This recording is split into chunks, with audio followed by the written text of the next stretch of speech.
rassemblement de l'intellect et de l'imminence d'une catastrophe. Ces mots illustrent l'angoisse d'Albert Einstein en 1939, face à la menace d'une guerre nucléaire. À l'aube de la Seconde Guerre mondiale, l'ascension du nazisme menaçait l'avenir de l'humanité.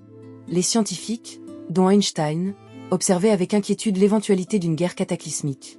La lettre d'Einstein à Franklin D. Roosevelt n'est pas seulement un document, mais un cri de désespoir d'un homme en conflit avec les réalités du monde. Écrite avec clarté et émotion, cette lettre avertit le président américain du potentiel développement d'une arme nucléaire par l'Allemagne. Connaissant les recherches sur la fission nucléaire, Einstein comprenait que la course à l'armement pouvait mener à un désastre. Ces mots reflètent non seulement son expertise scientifique, mais aussi une profonde humanité, une prise de conscience éthique. La montée du fascisme avait engendré un climat où la vérité scientifique était souvent ignorée. Les politiciens négligeaient l'expertise scientifique, ignorant des enjeux globaux.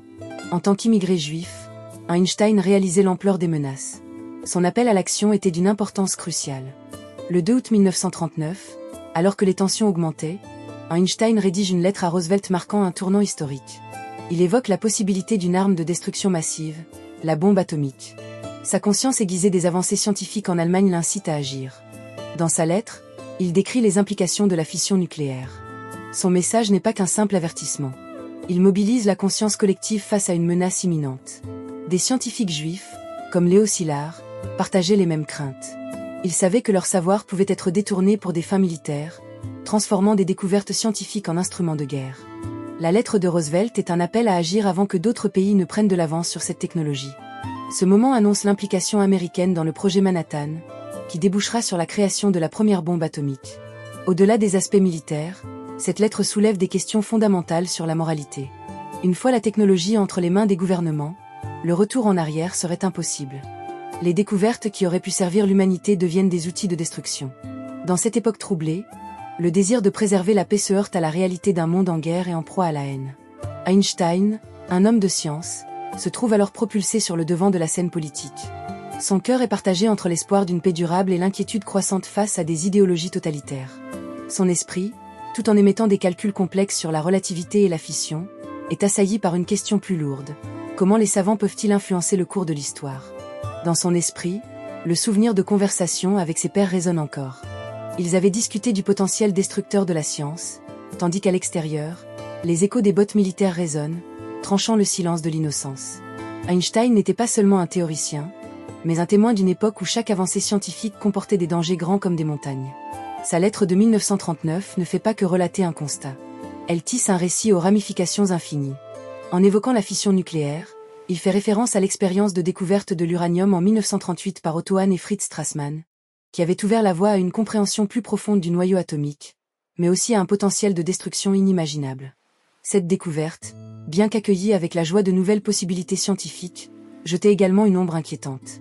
Dans la lettre adressée à Roosevelt, Einstein évoque avec des mots choisis le danger imminent.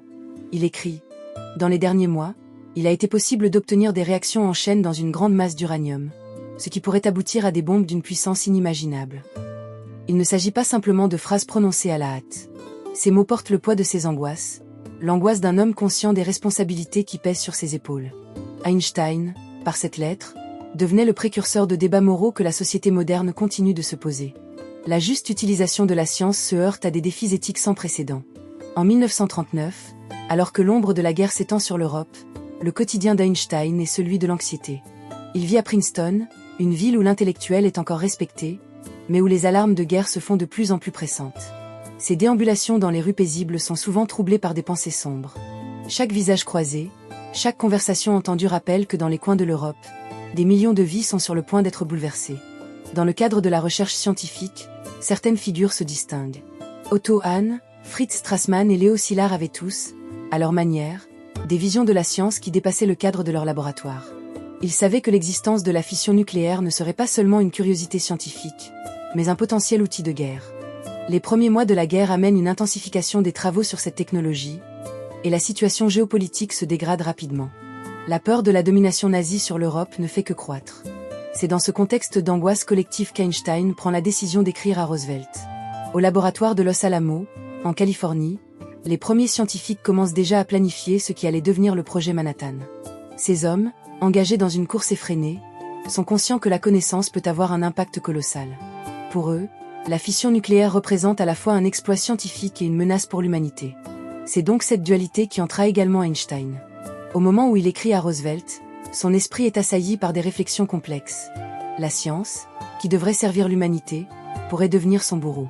La responsabilité des scientifiques n'est pas seulement de découvrir, mais de réfléchir aux conséquences. Il sait que cette lettre pourrait bien être le tournant de l'histoire. Elle pourrait provoquer une réaction en chaîne, une mobilisation qui changerait le cours des événements.